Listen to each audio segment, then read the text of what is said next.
Professor Ahmad रफ़ीक साहब ने बड़ा अच्छा जुमला इरशाद फरमाया कि अपनी सकाफ़त से मोहब्बत के जज्बे के बग़ैर नज़रियात की हिफाजत मुमकिन नहीं।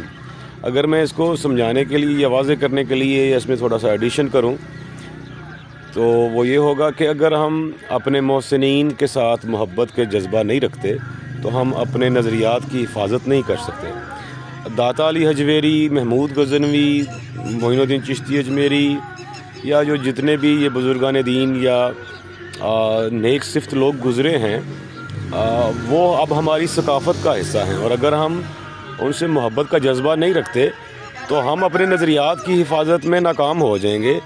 तो ये जितने भी नाक़िद हैं इन हस्तियों के या इन लोगों पर जो तनकीद करते हैं तो वो ये ज़हन में रखा करें कि फिर वो हमें नज़रिया ना सिखाएं।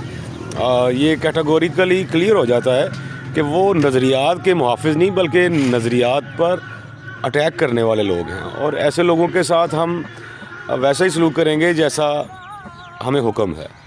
वो जानते हैं इनके जो बड़े हैं कि हम इनके साथ क्या सलूक करेंगे, और इंशाल्लाह वैसे ही होगा।